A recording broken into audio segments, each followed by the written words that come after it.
Gimana kabarnya Anda semua? Sehat? Sehat.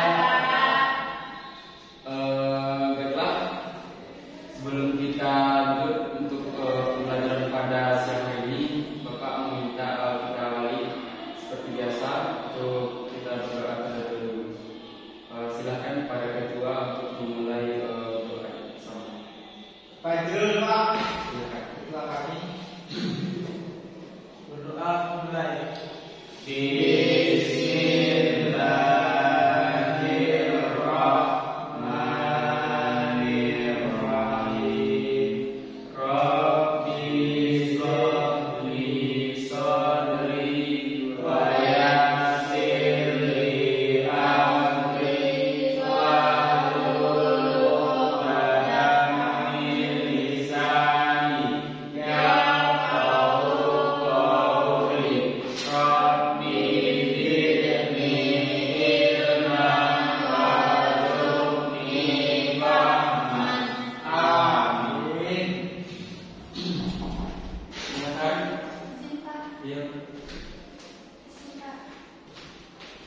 Baiklah, Bapak mau mengambil absen dulu ya.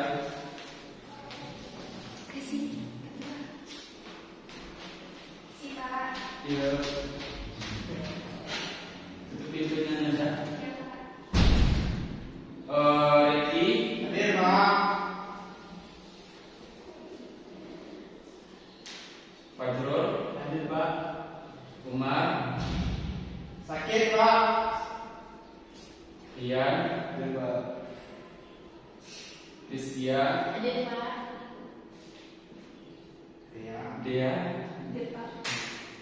Berarti satu orang yang hadir ya. Yang si Umar ini ada keterangan sakit. Sakit Pak. Bagaimana, sudah siap untuk belajar? Siap.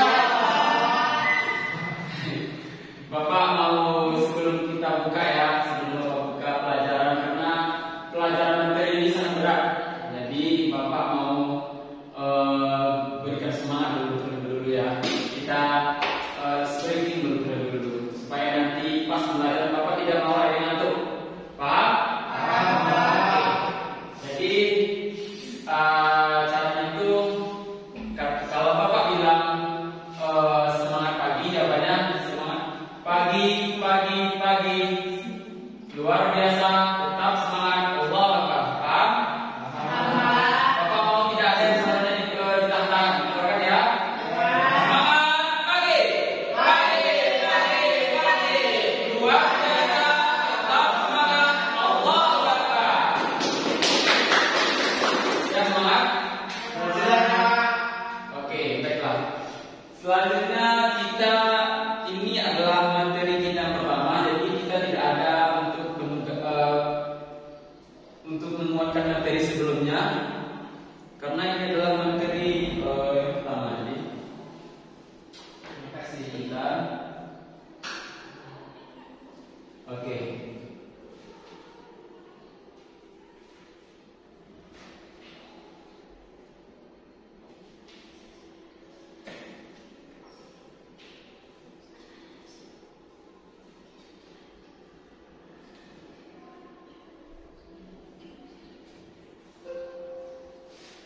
Nah, materi kita ini apa?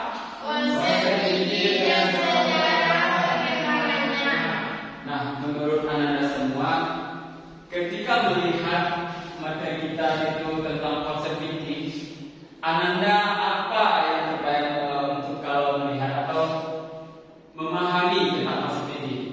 Ada yang tahu? Tidak Pak. Ya, konsep fikih itu adalah suatu pemahaman yang hanya dimiliki atau yang dipahami oleh manusia. Istilahnya itu kalau kita mengkaji fikih itu hanya pemahaman-pemahaman dari atau pemikiran-pemikiran dari orang-orang terdahulu seperti ulama maupun imam-imam yang bermazhab. Baiklah, kita lanjut terlebih dulu. Nah, kalau kita lihat dari segi bahasanya, fikih itu identik dengan al-fahmi, yang mana berarti adalah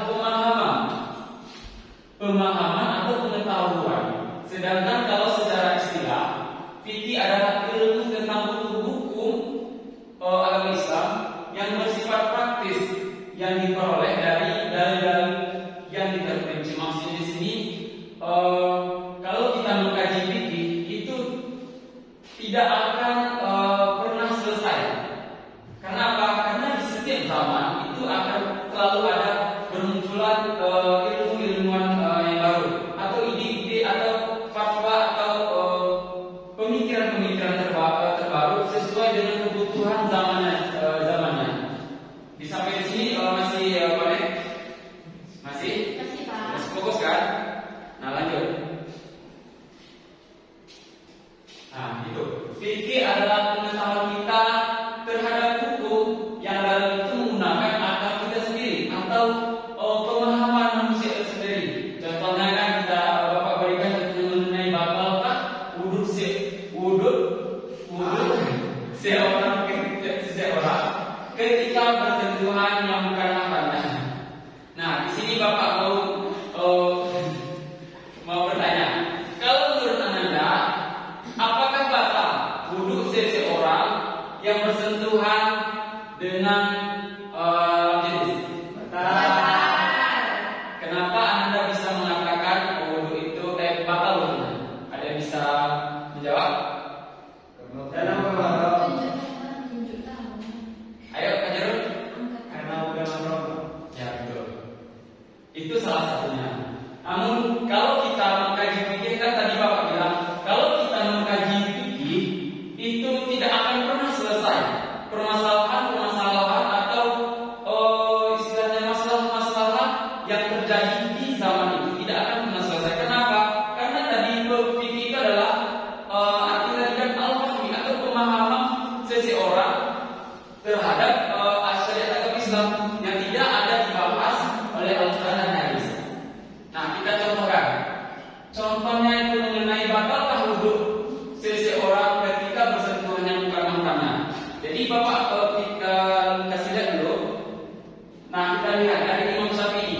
Kalau Imam Syafi'i, ia berkata kalau seseorang itu bersentuhan kulitnya dengan sesama jenis dengan lawan jenis, maka hukumnya adalah batal. Kenapa? Tapi kita lihat dulu satu jauh, karena jangan kita membaca suatu kajian itu sepotong ya sebenarnya.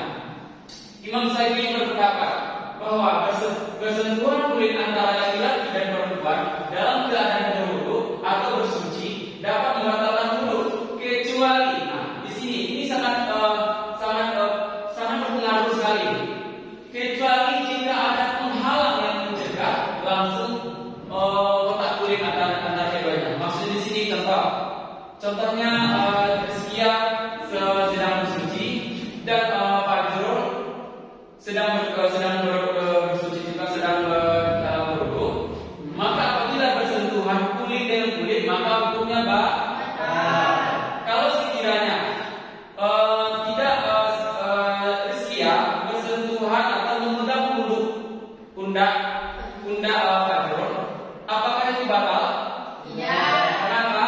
Nah, inilah maksudnya. Kecuali jika ada penghalang atau pembatas yang mencegah terjadinya kontak atau kulit antara keduanya. Namun kita lihat kalau Imam Hanafi berkata berpendapat bahwa bersentuhan kulit antara laki-laki dan perempuan dalam keadaan berwudu tidak membatalkan wudu. Nah, kita lihat lagi, kecuali jika ada terdapat syahwat atau ketertarikan seksual antara si A maupun si B atau kedua-duanya yang disengaja atau niat yang untuk mendapatkan kesenangan seksual. Nah, di sini Bapak tegaskan kembali, kita mempelajari fikih ini harus terang-terangan. Nanti kalau kita Bapak kasih tumpang itu akan membuat materi kita akan melenceng. Jadi mohon maaf ya apabila nanti Bapak ada sedikit berkata-kata yang kurang lah maksudnya dengar ya. Ya, silakan. Nah, untuk yang Imam Syafi'i dan Imam Hanafiyah ini di sini saja sudah memiliki perbedaan pendapat antara contoh saja tadi kan, batal wudu seseorang apabila bersentuhan.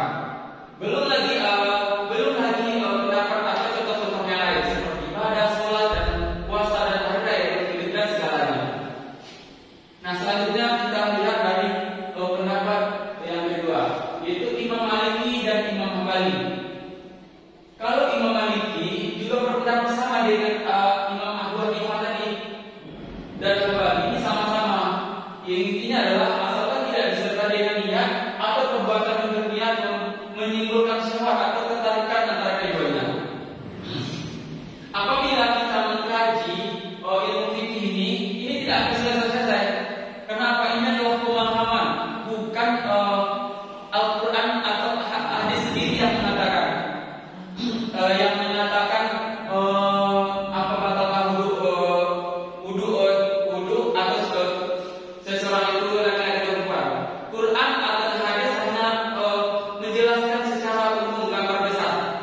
Nah, sekarang kita balik lagi. Kalau menurut Anda, kenapa Imam Hasan Syafi'i dan imam yang tiga lagi itu berbeda pendapat? Jawabannya sederhana, itu mereka berempat ini sama-sama menuju atau dalil itu ketika istri Rasulullah itu, kalau nggak salah Bapak itu Siti Aisyah mungkin, kalau nggak salah ya, nanti Bapak jelaskan lagi. Dalilnya sama. Ketika Rasulullah sedang sholat, ketika Rasulullah sedang mau mandi, beliau mau minta kepada Siti Aisyah untuk mengambil gayung. Nah, ketika Siti Aisyah ini pergi ke Rasulullah, ia mengenai atau bersentuhan dengan kulitnya Rasulullah. Nah, hanya di situ ada hadisnya yang mengatakan. Nah, disinilah terjadinya pemikiran atau pemahaman terhadap masalah. Contohnya Imam Syafi'i berpendapat mungkin bisa saja ketika di rumah Rasulullah itu kan tidak ada lampu. Mungkin saja maksudnya kulit bersentuhnya kulit Siti Aisyah ini dengan Rasulullah mungkin saja kena atau jubah Rasulullah sehingga tidak bersentuhan kulit dengan kulit. Itu pendapat kalau Imam Syafi'i. Itulah maksud dengan fikih tadi, al-fahmi, pemahaman atau pendapat tentang syariat Islam. Nah, kemudian kita kembali ke Imam Hanafi dan Imam Hanafi, Maliki dan Hambali. Mereka juga berpendapat dengan menunjuk untuk dalil yang sama gitu. Dengan dalil yang sama tadi. Sampai di sini ada yang dipertanyakan sebelum kita lanjut ke materi selanjutnya? Tidak. Oke. Nah, ini selanjutnya itu perkembangan fikih dapat terjadi dalam beberapa bentuk. Nah, ada istilah. Yang pertama itu istilah penemuan hukum berdasarkan kemaslahatan atau kepentingan umum. Maksud di sini adalah ketika suatu perkara ada di suatu zaman itu, maka terjadilah namanya istilah penemuan hukum berdasarkan kemaslahatan atau kepentingan masyarakat bersama atau kepentingan umum. Inilah yang mengakibatkan terjadinya atau berkembangnya perkembangan fikih itu. Yang kedua adalah maslahah mursalah, menciptakan hukum baru untuk memperbaiki keadaan sosial yang tidak diatur oleh hukum syariat. Contohnya, di dalam Al-Quran tidak secara jelas mengatakan suatu hukum perkara, namun ketika zaman berlangsung ada kekacauan atau ada permasalahan problematika yang ada terjadi di masyarakat, maka inilah terjadinya maslahah dan mursalah ini. Disinilah terbentuknya hukum itu. Yang kedua, ayat 3 adalah fatwa. Yang mana maksud fatwa di sini adalah pendapat atau keputusan hukum yang dikeluarkan oleh seorang mujtahid atau lembaga fatwa berdasarkan ijtihad mereka. Nah, kalau untuk fatwa ini, kalau di Indonesia ini seringkali disebut MUI atau Majelis Ulama Indonesia. Itulah yang bisa mengeluarkan fatwa atau keputusan atau pendapat. Nah, selanjutnya di sini tentang hikmahnya. Kalau tentang hikmah apa hikmah kita mempelajari ilmu fikih anak ini adalah untuk pemahaman kita supaya beribadah ini lebih terarah. Kenapa? Karena dalam Al-Quran dan hadis itu tidak secara